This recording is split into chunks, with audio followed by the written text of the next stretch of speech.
आज की कहानी है बांझ जेठानी। दीपक और दीपाली की शादी को 5 साल बीत गए थे, लेकिन अब तक उनकी कोई औलाद नहीं थी। जिसकी कमी दीपाली और दीपक को खलती तो थी, लेकिन कर क्या सकते थे। दीपक और दीपाली के घर में वो दोनों खुद और दीपक का छोटा भाई रहते थे। वो तीनों एक खुशहाल जीवन जी रहे थे। दीपक का खुद का बिजनेस था, जिससे वो खूब पैसे कमाता था, लेकिन उसे इस बात का कोई घमंड नहीं था। वहीं उसका छोटा भाई रवि, वो कॉलेज में पढ़ता था और बहुत ही समझदार और सुशील था। दीपाली जब भी घर से बाहर निकलती, पड़ोस की कई औरतें उसे बांझ होने का ताना भी मारती थी, लेकिन वो उन औरतों को कभी कुछ नहीं कहती थी और उनकी बातों को अनसुना करके खुश रहती। वो किसी भी बात पर ध्यान नहीं देती थी। पढ़ाई पूरी होने के बाद दीपाली के देवर रवि की एक ऑफिस में मैनेजर की पद पर नौकरी लग जाती है, जिससे वो अच्छे खासे पैसे कमाता था। एक दिन जब वो तीनों टेबल पर बैठे खाना खा रहे थे, तो दीपाली अपने देवर रवि से कहती है, क्यों देवर जी, अब तो आप नौकरी भी करने लगे हैं। मेरा ख्याल है अब आपकी शादी करा देनी चाहिए। तो इस बात पर वो कहता है, क्या भाभी, आप हमेशा मेरी शादी के पीछे क्यों पड़ी रहती हैं। फिर उसके बाद वो अपने पति से भी कहती है, क्यों दीपक जी, मैं सही कह रही हूँ ना, क्या हमें अब रवि की शादी नहीं करा देनी चाहिए। तो इस बात पर दीपक भी कहता है, हाँ दीपाली, तुम सही कह रही हो। हमारा रवि अब बड़ा हो गया है और पैसे भी कमाने लगा है, और शादी की भी यही उम्र होती है। कब करेगा, वरना बुढ़ापे में। हम इसकी शादी के लिए कोई लड़की ढूंढ लेते हैं। फिर उसके बाद दीपाली भी अपने देवर से कहती है, देवर जी देखिए, आपके भाई भी कह रहे हैं हमें आपकी शादी करा देनी चाहिए, और मुझे भी तो चाहिए कोई हेल्प करने वाली। और आप दोनों के काम पर जाने के बाद मैं अकेली पड़ जाती हूँ, कोई बात करने को भी नहीं होता। इसलिए मैं तो आपकी शादी करा कर रहूँगी। तो इस पर रवि कहता है, भाभी, जैसा आप ठीक समझें, मैं मना नहीं करता। उसके बाद दीपाली पंडित जी को बुलाकर रवि की सारी डिटेल दे देती है और उसके लिए एक अच्छी लड़की ढूंढने के लिए कहती है। एक दिन रवि आकर दीपाली से कहता है, भाभी, मुझे आपसे एक ज़रूरी बात करनी है। तो दीपाली कहती है, हाँ देवर जी बोलिए, आपको क्या बात करनी है मुझसे। तो रवि बताता है, भाभी, जब मैं कॉलेज में था तो मेरे साथ एक रेखा नाम की लड़की पढ़ती थी। मैं उसे पसंद करता हूँ। तो इस पर दीपाली कहती है, अरे वाह देवर जी, ये तो बहुत अच्छी बात है। आप मुझे रेखा की डिटेल दे दीजिए, मैं आपके भाई से बात कर लूँगी, और आप रेखा को भी बोल दीजिए वो अपने माँ बाप से बात कर ले, ताकि मैं और तुम्हारे भैया जाकर उनके घर तुम्हारे रिश्ते की बात कर सकें। फिर उसके बाद दीपाली और दीपक रेखा के घर जाते हैं और उसके माँ बाप से उनके रिश्ते के लिए बात करते हैं। उनके माँ बाप भी इस रिश्ते के लिए राजी हो जाते हैं।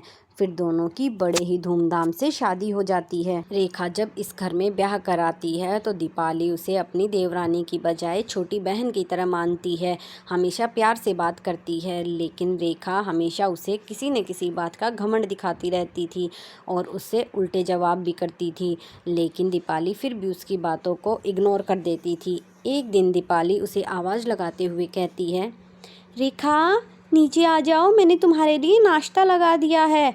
लेकिन रेखा उससे कहती है, क्या है, सुबह सुबह क्यों आवाज़ लगा रही हो। मुझे नहीं आना नाश्ता करने, मेरा मन होगा तब आ जाऊंगी। लेकिन दीपाली उसे कुछ नहीं कहती। रेखा की माँ सविता बहुत ही लालची और चालाक औरत थी। वो रेखा को दीपाली के खिलाफ भड़काती रहती थी। उसकी नज़र दीपक की प्रॉपर्टी पर थी, क्योंकि उसे पता था कि दीपाली की कोई संतान नहीं है। एक दिन वो अपनी बेटी को फ़ोन पर कहती है, रेखा देख बेटा, मैं तुझे काम की बात बताती हूँ। तुझे पता है तेरी जेठानी और जेठ के कोई बच्चा नहीं है। अगर तू इनको एक वारिस देती है तो ये सारी प्रॉपर्टी, सारा रुपया पैसा तेरा हो जाएगा। इसीलिए मैं तो कहती हूँ जल्दी से जल्दी एक बच्चा पैदा कर ले। फिर एक दिन वो दोबारा रेखा से कहती है, रेखा, तेरे पास तेरी जेठानी तो नहीं है ना। तो इस पर रेखा उसे मना कर देती है। तो फिर रेखा से कहती है, देख बेटा, तू अपनी जेठानी से बच के रहा कर। वो बांझ है, उसका क्या भरोसा वो तेरे खाने में क्या मिला दे। वो सोचती हो कि उसके बच्चा नहीं है तो तेरे भी ना हो। तो इस पर रेखा अपनी माँ से कहती है, हाँ मम्मी, आप चिंता मत करिए, मैं आपकी बातें समझ रही हूँ। आप जो कहती हैं मैं वही करती हूँ। आप बेफ़िक्र रहिए, मैं यहाँ ठीक रहूँगी और अपनी जेठानी से बच के रहूँगी। फिर कुछ दिन बाद एक दिन जब रेखा कुछ काम कर रही थी तो उसे चक्कर आ जाता है और वो ज़मीन पर गिर जाती है। ये देखकर सारे घर वाले भागते हैं और डॉक्टर को बुलाते हैं। डॉक्टर आता है और जब उसका चेकअप करता है तो उन लोगों को बताता है, अरे आप तो खामखा घबरा रहे थे, घबराने की कोई बात नहीं है, बल्कि खुशखबरी है, ये पेट से हैं, माँ बनने वाली हैं, अब तो खुशियाँ मनाइए, घबराए नहीं। ये बात सुनकर सारे घर वाले बहुत खुश होते हैं। ये बात रेखा को पता लगते ही वो तुरंत अपनी माँ को फ़ोन करती है और उसे बताती है, मम्मी आप जो चाहती थी वो हो गया, मैं माँ बनने वाली हूँ, अब तो आप जश्न मनाइए। आप यही चाहती थी ना कि मैं इस घर को वारिस दूँ। तो इस पर रेखा की माँ कहती है, अरे वाह बहुत खूब, अब तू अपनी जेठानी से खूब सेवा करा, किसी काम को हाथ लगाने की ज़रूरत नहीं है। इस तरह अपनी माँ की सीख मानकर रेखा दीपाली के साथ बुरा बर्ताव करती। अब तो वो उसे बांझ होने के ताने भी देने लगी थी। सबके सामने रेखा उससे अच्छे से बात करती, लेकिन जब सब घर से चले जाते तो रेखा उससे बुरे तरीके से बात करती। लेकिन दीपाली इन बातों को छोड़कर उसकी खूब सेवा करती और शायद रेखा की सेवा करने का फल भगवान उसे दे भी देता है। एक महीने बाद ही दीपाली की भी गोद भर जाती है। जब ये बात दीपाली सबको बताती है तो उनकी खुशी दुगनी हो जाती है। पहले तो रेखा के माँ बनने की खुशी और अब दीपाली के माँ बनने की खुशी। लेकिन जब इस बात का रेखा को पता चल जाता है तो वो जल भुन जाती है, क्योंकि उसके दिमाग में तो एक ही बात ने घर कर रखा था कि इस घर की प्रॉपर्टी, बैंक बैलेंस सभी उसी को मिलना चाहिए। इसीलिए अब वो दीपाली के बच्चे को ख़त्म करने के लिए कोई न कोई षड्यंत्र रचती रहती, लेकिन एक बार भी कामयाब नहीं हो पाती। ऐसे ही समय बीतता है। रेखा का 9वां महीना शुरू हो जाता है और दीपाली का 8वां महीना। एक दिन दोनों देवरानी जेठानी मंदिर में पूजा के लिए जाते हैं। मंदिर की सीढ़ियों को देखकर रेखा को एक षड्यंत्र सूझता है। वो मंदिर की सीढ़ियों में पानी गिरा देती है ताकि दीपाली का पैर उस पर पड़े और वो गिरकर अपना बच्चा खो दे।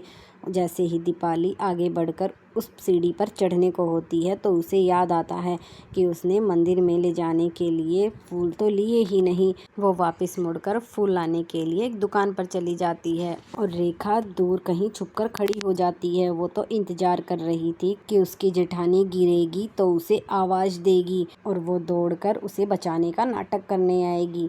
लेकिन दीपाली दुकान पर जाती है तो उसे याद आता है कि रेखा ने भी फूल नहीं लिए हैं, तो वो रेखा को आवाज़ लगाती है। रेखा आवाज़ सुनकर दौड़ कर आती है और ये ध्यान ही नहीं देती कि दीपाली कहाँ से बोल रही है और वो सीढ़ियों पर जल्दी जल्दी में चढ़ने लगती है। तो जब उसका पैर उसी सीढ़ी पर पड़ता है जिस पर उसने पानी गिराया था तो वो फिसल कर गिर जाती है और ज़ोर से आवाज़ लगाती है। उसकी आवाज़ सुनकर दीपाली दौड़ी चली आती है और जल्दी से एम्बुलेंस को बुलाया जाता है और उसे हॉस्पिटल लेकर जाते हैं। टेंशन के मारे दीपाली को भी लेबर पेन शुरू हो जाता है और उसे डिलीवरी रूम में लेकर जाते हैं। दीपक और रवि बाहर खड़े बहुत टेंशन में थे, क्योंकि उन्हें चिंता सताए जा रही थी कि पता नहीं माँ और बच्चे कैसे होंगे। तभी डॉक्टर अंदर से आते हैं और उन्हें बताते हैं, दीपक जी आपको बहुत बहुत मुबारक हो, दीपाली ने जुड़वा बच्चों को जन्म दिया है, एक लड़का है और एक लड़की। ये बात सुनकर दीपक और रवि खुश होते हैं। फिर रवि डॉक्टर से पूछता है, डॉक्टर रेखा तो ठीक है ना? तो डॉक्टर उसे बताता है, देखिए हम रेखा के बच्चे को नहीं बचा पाए, क्योंकि जब तक रेखा यहाँ आई बच्चा पेट में ही मर चुका था और रेखा की हालत भी नाजुक है, उसे होश आने में अभी टाइम लगेगा। और हाँ, एक और ज़रूरी बात जो मैं आप लोगों को बता रहा हूँ, रेखा अब कभी माँ नहीं बन सकती। अंदर से दीपाली भी उनकी बातें सुन रही थी। उसे भी रेखा के लिए बहुत बुरा लगता है। वो रवि को अंदर बुलाती है और उससे कहती है, देवर जी मुझे पता है आपके दिल पर क्या बीत रही है, मैं समझ सकती हूँ, आपने अपना बच्चा खोया है। मैं आपका दुख ख़त्म तो नहीं कर सकती, लेकिन आपके दुख को कम करने की कोशिश ज़रूर कर सकती हूँ। आप ये लीजिए, इस बच्चे को रेखा की झोली में डाल दीजिए और हाँ, उसे कभी मत बताना कि ये बच्चा उसका नहीं है। ये बात सुनकर रवि उससे कहता है, भाभी, आपका दिल कितना बड़ा है। आपने शादी के 5 साल बाद बच्चों को जन्म दिया है। आपकी जगह कोई और होता तो शायद अपने बच्चों को ऐसे कभी नहीं देता। मैं आपका कैसे धन्यवाद करूं। शायद आपके इस कर्ज को मैं कभी चुका नहीं सकता। तो उसके बाद दीपक भी उससे कहता है, रवि, तू टाइम वेस्ट मत कर। क्या पता रेखा को कब होश आ जाए। तू फटाफट बच्चे को लेकर जा और रेखा की झोली में डाल कर आ। उसको पता नहीं चलना चाहिए। उसके बाद रवि मुन्ने को ले जाता है और रेखा की साइड में लिटा देता है। कुछ दिनों बाद रेखा की माँ अपनी बेटी से मिलने उसके ससुराल आती है तो वो घमंड जताते हुए कहती है, मेरी बेटी ने तो एक बेटी को जन्म दिया है और दीपाली ने इतने साल बाद बच्चा पैदा किया, और वो भी लड़की। घर को वारिस तो मेरी बेटी ने ही दिया है। इस पर रवि गुस्सा हो जाता है और अपनी सास से कहता है, तो क्या हो गया, लड़का और लड़की में हम लोग फ़र्क नहीं करते, हमारे लिए बराबर हैं। और वो इतना कहकर वहाँ से चला जाता है। तो रेखा की माँ उसे उसके कमरे में ले जाती है और उससे कहती है, बेटा, तू अपने बेटे को इस औरत से संभाल के रखना, क्योंकि उसने तो बेटी को जन्म दिया है।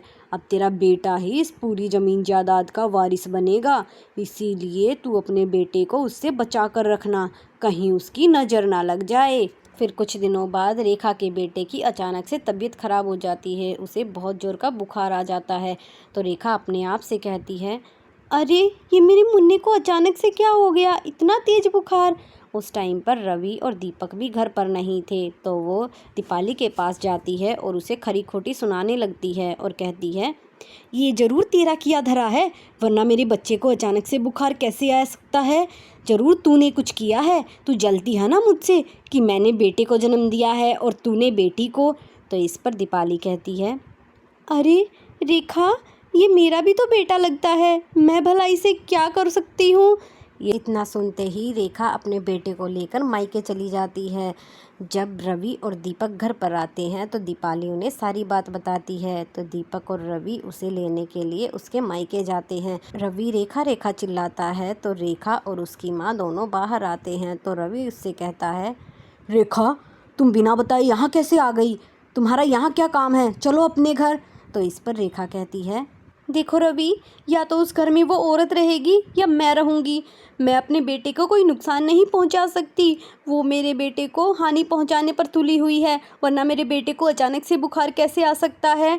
तुम डिसाइड कर लो, या तो तुम उस घर में जाओ तो उस औरत को वहाँ से निकाल दो, वरना मुझे कहीं और लेकर जाओ। मैं उस घर में जब तक वो है नहीं जाऊँगी। तो इस पर रवि उससे कहता है, रेखा, अगर मंदिर से भगवान को ही निकाल दिया जाए तो वो मंदिर थोड़े ही रहता है।